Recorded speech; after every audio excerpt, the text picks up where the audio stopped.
بسم الله الرحمن الرحيم. اللهم صل على محمد وعلى آل محمد كما صليت على إبراهيم وعلى آل إبراهيم إنك حميد مجيد. اللهم بارك على محمد وعلى آل محمد كما باركت على إبراهيم وعلى آل إبراهيم إنك حميد مجيد. سامعین کرام، حضرت رسول اکرم صلی اللہ علیہ وسلم کی مبارک زندگی کی ورق گردانی ہو رہی ہے، اور آج آپ حضرات اس کی 31ویں مجلس میں شریک ہیں.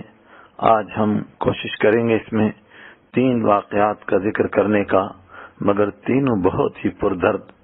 ایک ہے رجی کے مقام پر صحابہ کرام کا دھوکے سے قتل، اور دوسرا ہے بیر معونہ پر صحابہ کرام کا بڑا بے دردی سے قتل، اور تیسرے بنو نذیر کے یہودیوں کی غداری، رحمت عالم صلی اللہ علیہ وسلم کے قتل کی سازش، اور اس پر ان کی مدینہ منورہ سے جلا وطنی. رجی کے مقام پر صحابہ کرام کا دھوکے سے قتل. غزوہ احد میں مکہ کے قریش اپنا مقصد حاصل کرنے میں ناکام ہو گئے تھے، کیونکہ 70 مسلمان بے شک شہید ہو گئے تھے، لیکن مدینہ کی اسلامی حکومت تو پہلے سے زیادہ مضبوط اور مستحکم ہو گئی تھی. حمراء الاسد تک مکی فوجوں کا پیچھا کرنا اس بات کا زندہ ثبوت تھا. اس لیے احد کے بعد انہوں نے گھناونے طریقوں سے مسلمانوں کو ستانا شروع کر دیا. رابغ اور جدہ کے درمیان عزل اور قارہ نام کے 2 قبیلے رہتے تھے.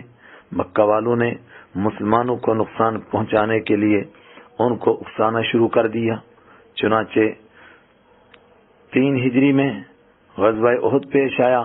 4 ہجری سفر کے مہینے میں عزل اور قارہ کے کچھ لوگ رحمت عالم صلی اللہ علیہ وسلم کی خدمت میں حاضر ہوئے کہ ہمارے قبیلے اور ہمارے علاقے کے لوگ اسلام کو بہت چاہتے ہیں، اس کی تعلیمات کے لیے تڑپ رہے ہیں.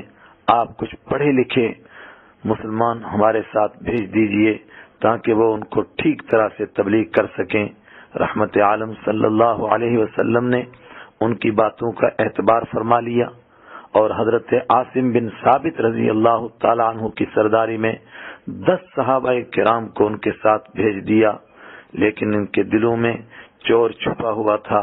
جس وقت یہ صحابہ کرام رجی کے کنویں کے پاس پہنچے جو عصفان اور مکہ کے درمیان میں ہے، ان کافروں نے غداری کی. بنو لحیان قبیلہ کے لوگوں کو ساتھ لے کر ان پر حملہ کر دیا. حضرت عاصم بن ثابت رضی اللہ تعالیٰ عنہ اپنے ساتھیوں کو لے کر پہاڑی پر چڑھ گئے.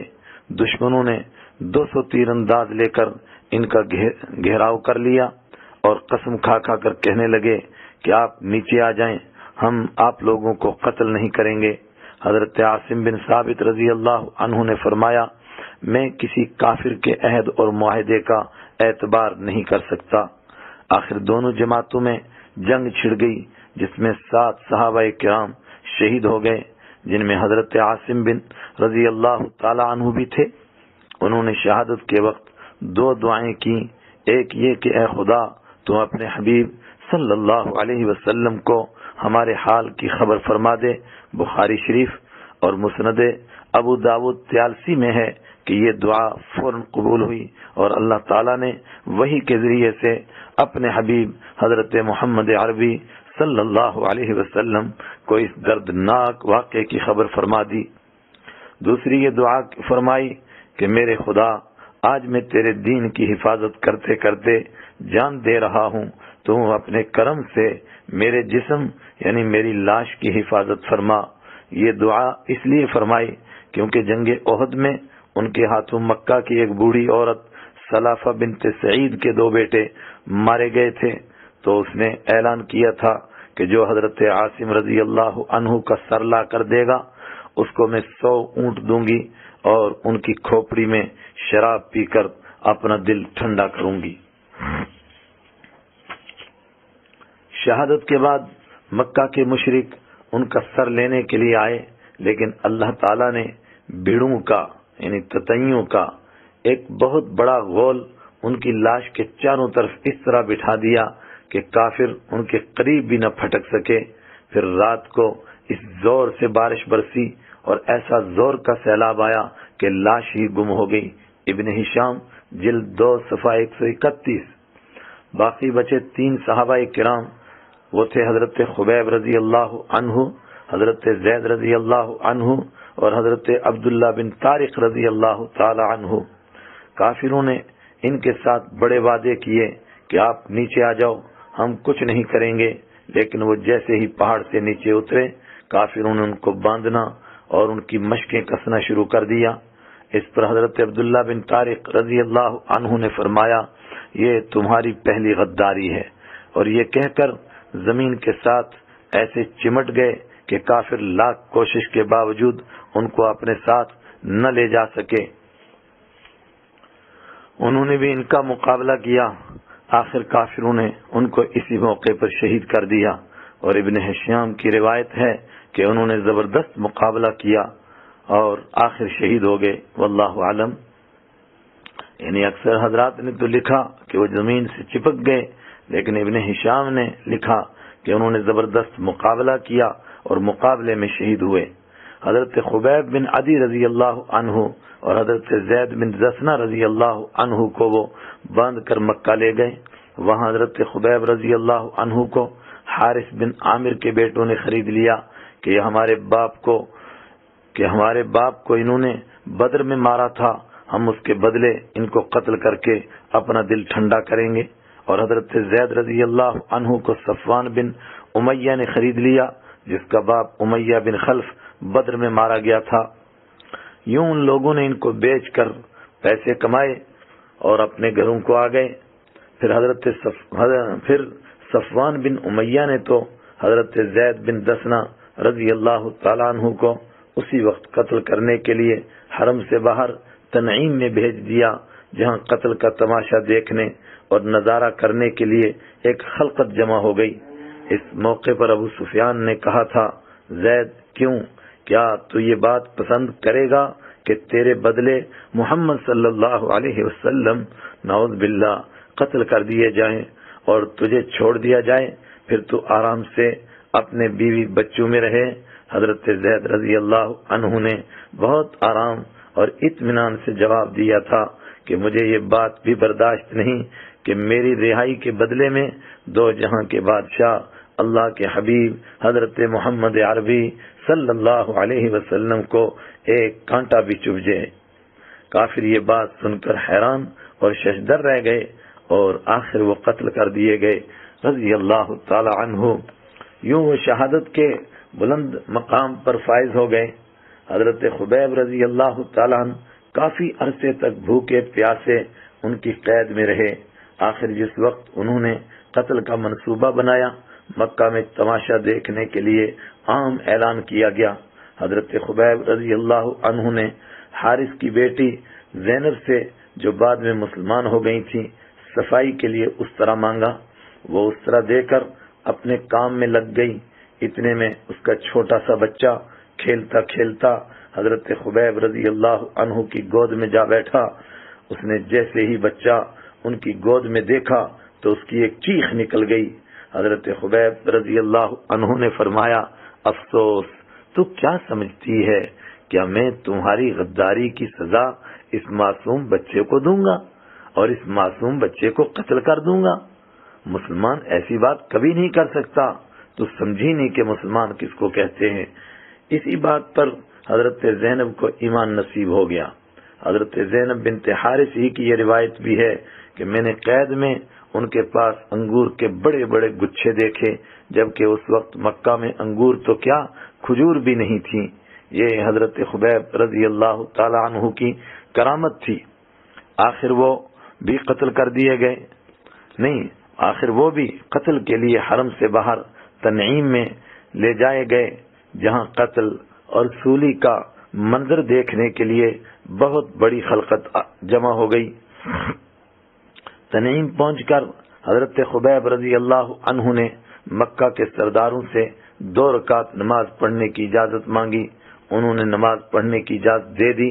پھر بڑے اطمینان سے 2 رکعت نماز پڑھ کر فرمایا، دل کر رہا تھا کہ اور لمبی لمبی رکعت پڑھتا، لیکن مجھے یہ خیال آیا کہ کہ تم سوچو گے کہ موت کے ڈر سے یہ لمبی لمبی نمازیں پڑھ رہا ہے۔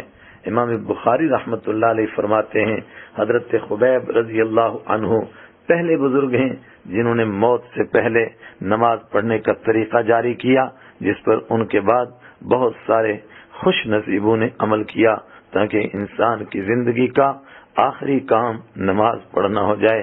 اللہ تعالی ہمیں بھی نصیب فرمائے۔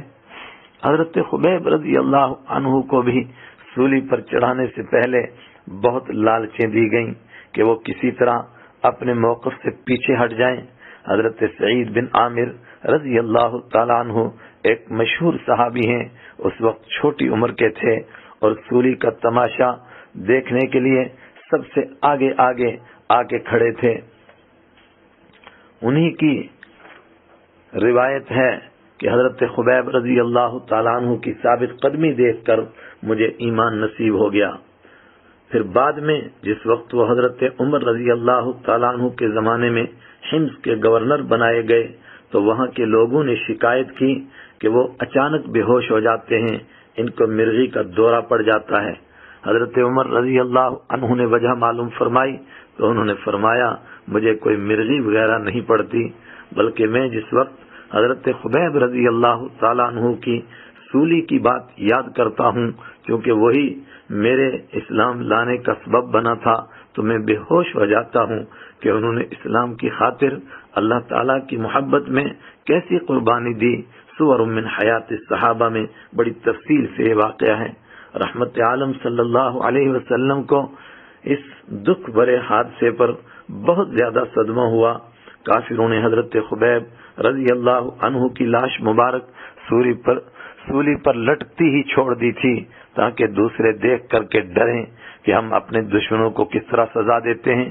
حضور اکرم صلی اللہ علیہ وسلم نے حضرت زبیر اور حضرت مقداد بن اسود رضی اللہ عنہ لاش دفن کرنے کے لیے بھیجے۔ انہوں نے حضرت خبیب رضی اللہ عنہ کی لاش اتار کر دفن فرمائی۔ 40 دن ہو چکے تھے لیکن لاش مبارک بالکل تازہ تھی۔ حضرت خبیب رضی اللہ عنہ نے سولی سے کچھ دیر پہلے اس موقع پر کچھ اشعار پڑھے تھے، ہائے ہائے، جو دل کو چیر دیتے ہیں۔ بہت عجیب مضمون ہے، جن میں آخر کے 2 اشعار آپ بھی اس موقع پر سن لیں، ان کے دلی ارمان کا اندازہ لگائیں، کیا سوچ اور کیا تمنا تھی اس موقع پر بھی۔ فرمایا وَلَسْتُ أُبَالِي حِينَ أُقْتَلُ مُسْلِمًا عَلَىٰ أَيِّ جَنْبٍ كَانَ لِلَّهِ مَضْجَعِي وَذَلِكَ فِي ذَاتِ إِلَٰهٍ وَإِنْ يَشَأْ يُبَارِكْ عَلَىٰ أَوْصَالٍ شِلْوٍ مُمَزَّعِ۔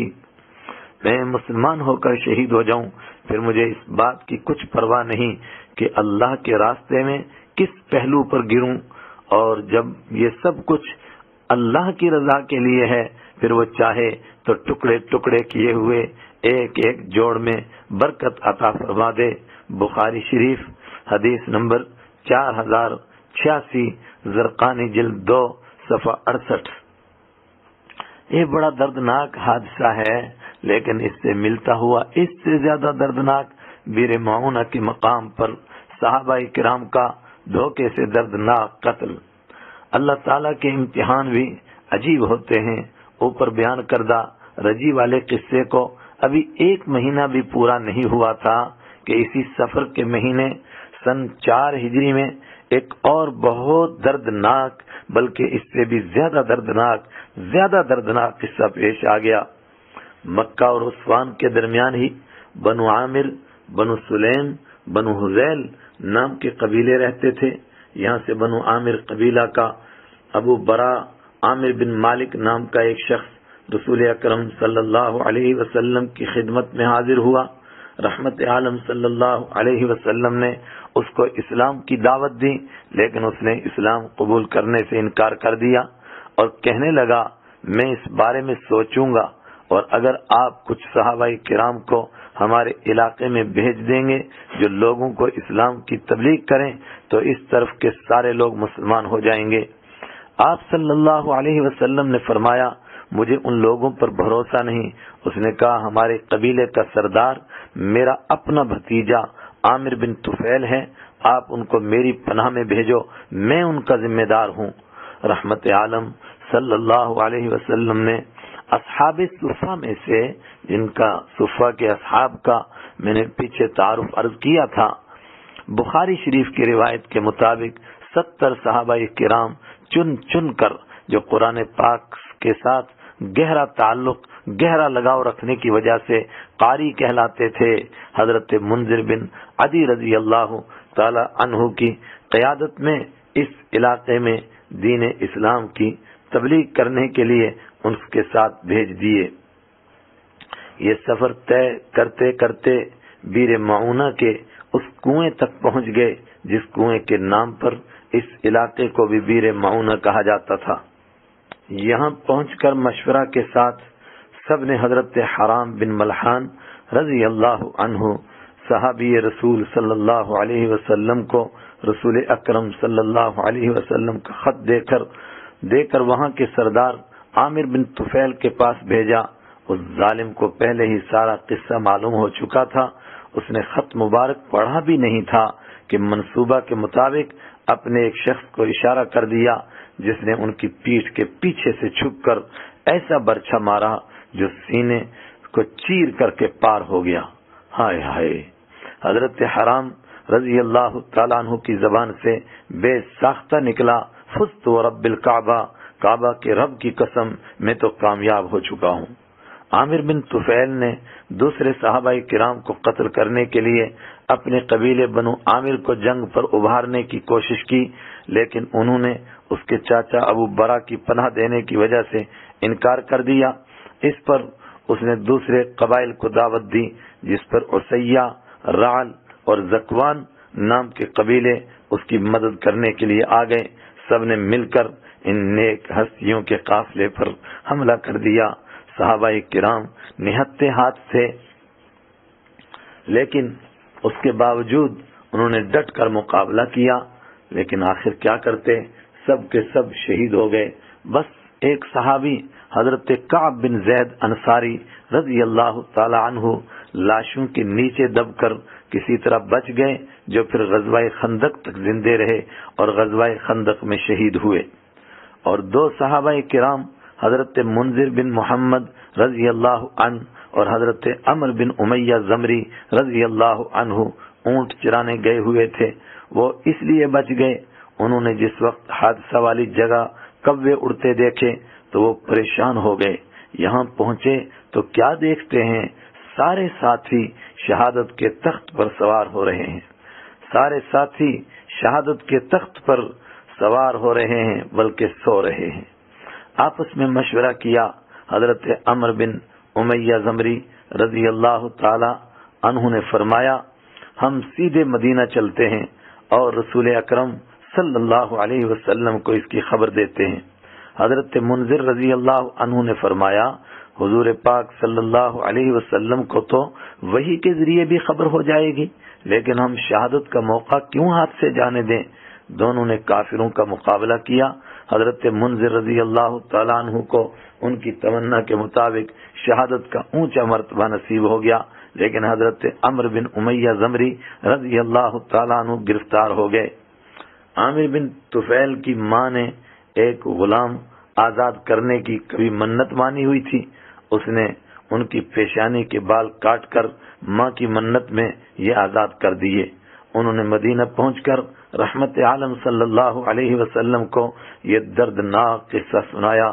رحمت عالم صلی اللہ علیہ وسلم کو اس حادثے پر اتنا دکھ ہوا، اتنا دکھ ہوا، اتنا دکھ ہوا، کسی اور مصیبت پر شاید نہیں ہوا ہو۔ اس کا اندازہ اس سے لگایا جا سکتا ہے کہ ان 2 دردناک قصوں کے بعد آپ صلی اللہ علیہ وسلم نے 30 دن تک مسلسل فجر کی نماز میں قنوت نازلہ پڑھی اور ان قبائل کا نام لے لے کر ان کے لیے بد دعا فرمائی۔ 30 دن بعد جس وقت یہ وحی نازل ہوئی کہ صحابہ کرام کو ان شہیدوں کی طرف سے یہ خوشخبری دی جائے کہ ہم اپنے رب سے ایسے حال میں ملے کہ وہ ہم سے راضی اور ہم اس سے راضی ہیں۔ بخاری شریف حدیث نمبر 4088۔ پھر آپ صلی اللہ علیہ وسلم نے قنوت نازلہ پڑھنی چھوڑ دی۔ دراصل ان دردناک قصوں نے احد کے زخموں پر بھی نمک چھڑک دیا تھا۔ ان شہیدوں میں حضرت ابوبکر صدیق رضی اللہ عنہ کے آزاد کردہ غلام اور حضرت رحمت عالم صلی اللہ علیہ وسلم کے ساتھ ہجرت کرنے والے حضرت عامر بن فہیرہ رضی اللہ تعالیٰ عنہ بھی تھے۔ شہادت کے وقت ان کی زبان پر بھی بے ساختہ ہی یہ الفاظ آ گئے تھے، فزت ورب الکعبہ، رب کعبہ کی قسم میں تو کامیاب ہو گیا۔ یہ الفاظ سن کر ان کو شہید کرنے والا جبار بن سلمی حیران و ششدر ہو گیا کہ اس میں کامیاب ہونے والی کیا بات ہے، لیکن جب اس پر گہرائی سے غور و فکر کیا، نیز کچھ دوسرے ایمان والوں سے اس جملے کا مقصد دریافت کیا، تو اللہ نے اس کو بھی ایمان نصیب فرما دیا، بلکہ مزید ان کے علاوہ دوسرے بہت سارے حضرات بھی اس جملے کی برکت سے نور ایمان سے منور ہو گئے، رضی اللہ عنہم اجمعین۔ قبیلہ بنو نذیر کے یہود کی غداری اور اس کی سزا اسی سے ملتا ہوا قصہ ہے۔ بیر معونہ کے حادثے میں بچ جانے والے صحابی حضرت عمر بن امیہ زمری رضی اللہ تعالی عنہ جب مدینہ منورہ کی طرف واپس آ رہے تھے تو ایک مقام پر آرام کے لیے سایہ میں تشریف فرما ہوئے کہ اچانک وہاں قبیلہ بنو کلاب کے 2 آدمی بھی آ بیٹھے۔ تھوڑی دیر بعد ان دونوں کی آنکھ لگ گئی۔ حضرت عمر بن امیہ زمری رضی اللہ عنہ نے ان کی غفلت سے فائدہ اٹھاتے ہوئے ان پر حملہ کر کے ان دونوں کو قتل کر دیا۔ حضرت عمر بن امیہ زمری رضی اللہ تعالی عنہ تو یہ سوچ رہے تھے کہ میں نے اپنے 68 ساتھیوں میں سے کم 2 کا بدلہ تو لے لیا، لیکن انہیں یہ معلوم نہیں تھا کہ آپ صلی اللہ علیہ وسلم نے اس قبیلے سے جنگ نہ کرنے کا معاہدہ کیا ہوا تھا۔ بے شک ان کے ساتھیوں کو قتل کرنے والے بھی کافر تھے اور یہ بھی کافر تھے، مگر ان سے جنگ نہیں تھی۔ حضرت عمر بن امیہ زمری رضی اللہ تعالیٰ عنہ نے مدینہ منورہ پہنچ کر بیر معونہ کی تفصیل سے خبر دی، جس پر رحمت عالم صلی اللہ علیہ وسلم بہت غمگین ہوئے، لیکن جس وقت آپ صلی اللہ علیہ وسلم کو دوسرے قتل کی خبر ہوئی تو اس پر آپ صلی اللہ علیہ وسلم کو اور زیادہ صدمہ ہو گیا۔ آپ صلی اللہ علیہ وسلم نے ارشاد فرمایا، یہ کیا کر دیا آپ نے؟ بے شک یہ لوگ کافر تھے، لیکن ہماری ان سے تو کوئی جنگ نہیں تھی، کیا غلطی ہو گئی آپ سے؟ یہ تو ہم کسی کے جرم کی سزا کسی دوسرے کو تو نہیں دے سکتے۔ پھر ارشاد فرمایا، اس پر تو ہمیں دیت دینی پڑے گی۔ ابھی یہ باتیں چل ہی رہی تھیں کہ بنو کلاب کے لوگ آ پہنچے، آپ کے ساتھی نے ہمارے 2 جوانوں کو قتل کر دیا ہے۔ آپ صلی اللہ علیہ وسلم نے فرمایا، بے شک ہمارے بندے سے غلطی ہوئی ہے، ہم اس کی دیت ضرور ادا کریں گے۔ یہ قتل چونکہ غلطی اور بھول سے ہوا تھا، اس لیے اس کی دیت سب نے مشترکہ طور پر ادا کرنی تھی، جس کے لیے سب کو چندہ دینا تھا، اور معاہدے کے مطابق یہودی قبیلہ بنو نذیر نے بھی اس چندے میں شریک ہونا تھا۔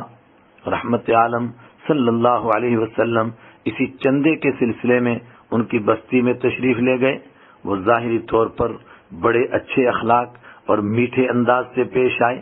آپ صلی اللہ علیہ وسلم کو ایک مکان کی منڈیر کے نیچے بٹھا کر کہنے لگے، آپ صلی اللہ علیہ وسلم کچھ دیر یہاں آرام فرمائیں، ہم خود چندہ جمع کر کے ابھی لاتے ہیں۔ مگر اندر جاتے ہی ان کی نیت بدل گئی اور کہنے لگے، اس سے اچھا موقع اور کون سا ہاتھ آئے گا؟ پھر صلاح و مشورہ کر کے چکی کا وزنی پاٹ چھت پر چڑھانے لگے کہ اوپر سے گرا کر نعوذ باللہ ثم نعوذ باللہ اس چراغ کو ہمیشہ کے لیے بجھا ہی دیتے ہیں۔ حضرت رحمت عالم صلی اللہ علیہ وسلم، حضرت ابوبکر صدیق اور حضرت عمر رضی اللہ تعالیٰ عنہ اور کچھ دوسرے صحابہ کرام کے ساتھ آرام سے بیٹھے ہوئے تھے کہ اچانک حضرت جبرائیل علیہ السلام نے حضرت رسول پاک صلی اللہ علیہ وسلم کو ان کی اس ناپاک سازش کی خبر دی۔ آپ صلی اللہ علیہ وسلم آہستہ سے وہاں سے اٹھے اور سیدھے مدینہ منورہ کی طرف تشریف لے گئے۔ تھوڑی دیر تک صحابہ کرام بھی انتظار کر کے واپس مدینہ منورہ کی طرف لوٹ آئے۔ مدینہ پہنچ کر رحمت عالم صلی اللہ علیہ وسلم نے صحابہ کرام کو ساری بات بتائی اور حکم دیا کہ ان ناپاکوں کو اس پاک زمین سے نکالنا ضروری ہے، ان گندے لوگوں کو یہ مقدس سرزمین قبول نہیں کر رہی ہے۔ آپ صلی اللہ علیہ وسلم نے ان کو نوٹس بھیج دیا کہ تم ناپاک لوگ اس پاک زمین کو فوراً خالی کر دو۔ یہودی بہت ڈرپوک قوم تھی، وہ کبھی بھی کسی دور میں بھی مرد میدان نہیں رہے تھے۔ ان کا کام تو ہمیشہ سے دوسروں کو بھڑکانا اور سازش کرنا تھا۔ پھر بنو قینقاع کی جلاوطنی اور کعب بن اشرف یہودی کے قتل نے تو ان کی کمر ہی توڑ دی تھی۔ لیکن ایک تو اوپر گزرے ہوئے 2 واقعات یعنی بیر معونہ اور رجی کے بعد وہ شیر ہو گئے تھے، اور ان کے دلوں میں شیطانی سازشیں جنم لینے لگ گئی تھیں کہ جس طرح ان لوگوں نے دھوکے سے اتنے مسلمانوں کو قتل کر دیا، ہم بھی تو کچھ نہ کچھ کر سکتے ہیں۔ دوسرے عبداللہ بن ابی منافق نے ان کو پیغام بھیجا کہ تم ڈٹ کر رہنا، پیچھے نہ ہٹنا، ہتھیار نہ ڈالنا، میں بہت بڑی جمعیت لے کر تمہاری مدد کے لیے آ رہا ہوں۔ ان دونوں باتوں کی وجہ سے ان کے سسکتے ہوئے جسم میں پھر سے جان پڑ گئی، اور انہوں نے رحمت عالم صلی اللہ علیہ وسلم کے نوٹس پر صاف صاف جواب دے دیا کہ آپ جو کر سکتے ہیں کر لیں، ہم ہتھیار ڈالنے والے نہیں ہیں۔ حضور اکرم صلی اللہ علیہ وسلم اور صحابہ کرام نے بھی یہ جواب سن کر اللہ اکبر کا نعرہ بلند کیا اور مقابلے کا فیصلہ کر لیا۔ حالانکہ حالات بہت مشکل تھے، احد کی لڑائی کے زخم ابھی تازہ ہی تھے کہ مسلمانوں کی 2 تبلیغی جماعتیں دھوکے سے قتل کر دی گئی تھی، یعنی جو 2 تبلیغی مشن پر تبلیغی کاز کے لیے گئی تھی، لوگوں کو دعوت دینے کے لیے، ان کو قتل کر دیا گیا تھا۔ لیکن اس وقت یہودیوں کی للکار کا جواب نہ دینا بھی بہت خطرناک تھا، اس لیے ان کا مقابلہ کیا گیا۔ یہودی اپنے قلعوں میں چھپ گئے اور چھت پر سے پتھر مارنے لگ گئے، نیز قلعوں کی برجیوں میں سے تیر برسانے لگے، لیکن صحابہ کرام نے انہیں گھیرے میں لے لیا۔ پھر اللہ تعالیٰ نے اپنی قدرت سے ان کے دلوں میں ایسا رعب اور ایسا ڈر ڈالا کہ صرف 6 دنوں میں اور بعض روایات کے مطابق 15 دنوں میں ان کی ہوا اکھڑ گئی اور وہ ہتھیار ڈالنے کے لیے تیار ہو گئے۔ اصل میں یہودی منافقوں کو سچا سمجھ رہے تھے، ان کا خیال تھا کہ یہ ہماری مدد کے لیے ضرور آئیں گے، جبکہ منافق جو مسلمانوں کے ساتھ غداری کر سکتے تھے وہ ان کے ساتھ بے وفائی کیوں نہ کرتے۔ وہ بالکل ان کی مدد کے لیے نہیں آئے، نیز ان کا اپنا قبیلہ بنو قریظہ بھی ان کی مدد کے لیے نہیں آیا، وہ بھی تماشا دیکھتا رہا۔ یہودیوں نے گزارش کی کہ ہمیں مدینے سے جانے دیا جائے۔ رحمت عالم صلی اللہ علیہ وسلم نے ان کی یہ درخواست قبول فرما لی، بلکہ انہیں یہ اجازت بھی دے دی کہ تم ہتھیاروں کے علاوہ جو کچھ سامان لے جا سکتے ہو لے جاؤ، لیکن ہتھیار نہیں لے جا سکتے۔ اس پر انہوں نے اپنے ہاتھوں سے اپنے گھر گرانے اور دروازے نکالنے شروع کر دیے، جس پر قرآن کریم نے اس طرح تبصرہ فرمایا: هو الذي اخرج الذين كفروا من اهل الكتاب من ديارهم لاول الحشر ما ظننتم ان يخرجوا وظنوا انهم مانعتهم حصونهم من الله فأتاهم الله من حيث لم يحتسبوا وقذف في قلوبهم الرعب يخربون بيوتهم بأيديهم وأيدي المؤمنين فاعتبروا يا أولي الأبصار۔ وہی ہے جس نے اہل کتاب میں سے کافر لوگوں کو ان کے گھروں سے پہلے اجتماع کے موقع پر نکال دیا۔ مسلمانوں، تمہیں یہ خیال بھی نہیں تھا کہ وہ نکلیں گے، اور وہ بھی یہ سمجھے ہوئے تھے کہ ان کے قلعے انہیں اللہ سے بچا لیں گے۔ پھر اللہ ان کے پاس ایسی جگہ سے آیا جہاں سے انہیں گمان بھی نہ تھا، اور اللہ نے ان کے دلوں میں رعب ڈال دیا کہ وہ اپنے گھروں کو خود اپنے ہاتھوں سے بھی اور مسلمانوں کے ہاتھوں سے بھی اجاڑ رہے تھے۔ لہذا اے آنکھوں والو عبرت حاصل کرو۔ یہاں سے نکل کر اکثر یہودی تو اپنے سردار حی بن اخطب اور سلام بن ابن ابو الحقیق کی سرداری میں خیبر کی طرف جلا وطن ہو گئے، اور کچھ خیبر کے بجائے شام کی طرف چلے گئے۔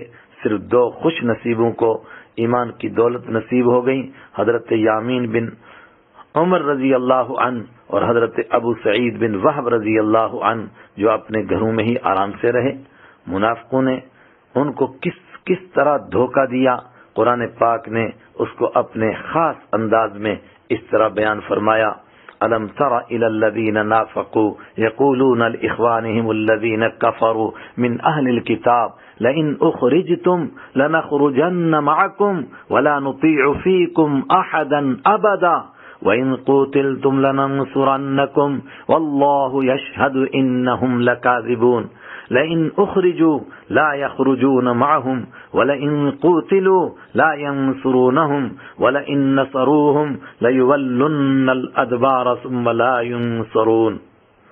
کیا تم نے ان کو نہیں دیکھا جنہوں نے منافقت سے کام لیا کہ وہ اپنے بھائیوں سے جو کافر اہل کتاب میں سے ہیں یہ کہتے ہیں اگر تمہیں نکالا گیا تو ہم بھی تمہارے ساتھ نکلیں گے اور تمہارے بارے میں کبھی کسی اور کا کہنا نہیں مانیں گے، اور اگر تم سے جنگ کی گئی تو ہم تمہاری مدد کریں گے، اور اللہ گواہی دیتا ہے کہ یہ لوگ بالکل جھوٹے ہیں۔ یہ پکی بات ہے کہ اگر ان اہل کتاب کو نکالا گیا تو یہ منافق ان کے ساتھ نہیں نکلیں گے، اور اگر ان سے جنگ کی گئی تو یہ ان کی مدد نہیں کریں گے، اور اگر بالفرض ان کی مدد کریں گے بھی تو پیٹ پھیر کے بھاگیں گے، پھر ان کی کوئی مدد نہیں کرے گا۔ سورہ حشر آیت 11 اور 12۔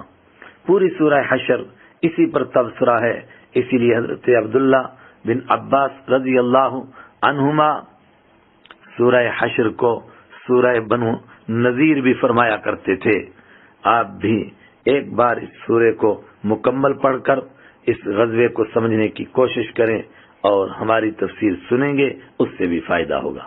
رحمت عالم صلی اللہ علیہ وسلم نے ان کے جانے کے بعد ان کے باغوں اور زمینوں کے بارے میں انصار سے مشورہ کیا اور فرمایا کہ اگر آپ چاہیں تو میں یہ باغات اور زمینیں مہاجرین کو دے دوں تاکہ وہ اپنے اپنے مکانات بنا لیں اور تمہارے اوپر سے ان کا بوجھ ہلکا ہو جائے۔ انصار نے عجیب جواب دیا، ہم یہ چاہتے ہیں کہ یہ باغات اور زمینیں سب کچھ ہمارے بھائیوں کو دے دیا جائے، لیکن وہ ہمارے ہی گھروں میں رہیں کیونکہ ہمارے بچے ان کی جدائی برداشت نہیں کر سکیں گے۔ قرآن پاک نے انصار کی اس قربانی کا اس طرح تذکرہ فرمایا: وَيُؤْثِرُونَ عَلَىٰ أَنفُسِهِمْ وَلَوْ كَانَ بِهِمْ خَصَاصَةٌ وَمَن يُوقَ شُحَّ نَفْسِهِ فَأُولَٰئِكَ هُمُ الْمُفْلِحُونَ۔ اور وہ دوسروں کو اپنے اوپر ترجیح دیتے ہیں چاہے ان پر تنگ دستی کی حالت گزر رہی ہو، اور جو لوگ اپنی طبیعت کے بخل سے محفوظ ہو جائیں وہی ہیں جو فلاح پانے والے ہیں۔ سورہ حشر آیت نمبر 9۔ پھر آپ صلی اللہ علیہ وسلم نے ان کے باغات اور زمینیں غریب مہاجروں کے درمیان بانٹ دیے، اور جو لوگ انصار میں سے غریب اور مستحق تھے ان کو بھی اس میں سے حصہ عطا فرمایا۔ بنو نذیر کا یہ یہودی قبیلہ کافی مالدار تھا، ہتھیار بھی بہت تھے اور قلعے بھی ان کے بہت مضبوط تھے۔ اس کے باوجود ان کے ہتھیار ڈالنے اور جلا وطنی اختیار کرنے سے سارے عرب میں مسلمانوں کی بہادری کی دھاک بیٹھ گئی اور سارے عرب میں ان کا رعب جم گیا۔ اسی لیے اس کے بعد مسلمانوں کے کسی قافلے پر حملہ کرنے اور قتل کرنے کا کوئی واقعہ پیش نہیں آیا۔ ذالک فضل اللہ یؤتیہ من یشاء۔ نیز دیہاتی مشرکین پر رعب ڈالنے کے لیے صحابہ کرام کے کچھ قافلے عرب کے دور دراز علاقوں اور دیہاتوں کی طرف روانہ فرمائے گئے تاکہ وہ بھی کسی مسلمان پر حملہ کرنے کا خیال نہ کر سکیں، بلکہ کچھ لوگ کچھ جگہ خود رحمت عالم صلی اللہ علیہ وسلم بھی تشریف لے گئے، جس کا ذکر کچھ سیرت نگاروں نے کیا ہے، جس میں ذات الرقاع نام کا غزوہ بھی ہے، لیکن غزوہ ذات الرقاع کا ذکر یہاں کرنا میں مناسب نہیں سمجھتا، کیونکہ اکثر محققین کے مطابق وہ غزوہ خندق کے بھی بعد پیش آیا تھا، اس لیے ہم بھی انشاءاللہ اس کا ذکر بعد میں کریں گے انشاءاللہ۔ آج کی مجلس کا اسی پر اختتام کرتے ہیں۔ اللہ تعالی ہماری اس محنت کو قبول فرما کر ہم سب کے لیے بخشش کا ذریعہ بنائے، صدقہ جاریہ بنائے۔ وآخر دعوانا ان الحمد للہ رب العالمین۔